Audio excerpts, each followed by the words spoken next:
So one of the questions that you could ask yourself is, what stories do you tell yourself?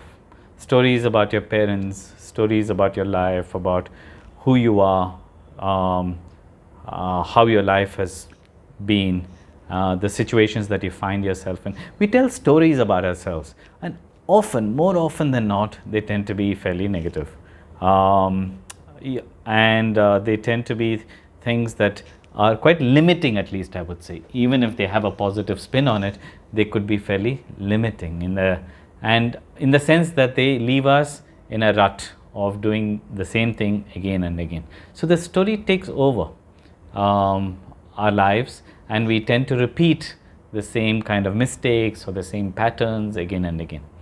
And so one of the questions that we could ask ourselves is, how do I let go of this story that I tell myself? How do I not continuously bring the story into every interaction that I have, every new relationship that I have? Can I leave my story be? And that is not to ignore it, that's not to suppress it or say it doesn't exist, but maybe it needs some telling. But to put it away after it's been told, I think might be a freeing experience. And so I would encourage you, if you're not used to telling your story, to attempt to tell it, right? In the sense that if you are somebody who likes to write or have never tried it even, write about your story. Pick up a journal, put down your thoughts. It doesn't have to be extraordinarily great language. It's just your thoughts or your feelings, and you can just put them down, and you can write it any which way you like. There is no rules about how you should write about your story in your journal to yourself. And I think it's important to see that space of the journal as something that nobody else will read.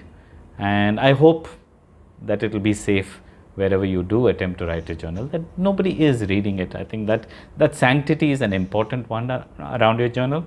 So make sure that it is something that remains private for you. Having ensured that, feel free to write your story. Say what you need to say. Use whatever language you need to use. You don't have to be polite in there. And I think telling that story over there, and to allow it to therefore be told and not having to keep it inside one's own head, is like wiping the table. So sometimes you need to wipe the table every day. Well, not sometimes, you do need to wipe the table every day, particularly if you live in a kind of city that I do, where dust settles very easily on the tabletop. And so if we think of the stories that we tell as dust that settles on our mind, there's a little bit of wiping that's necessary on a regular basis. And there are certain practices that help to wipe it. And I would think journaling is one of them.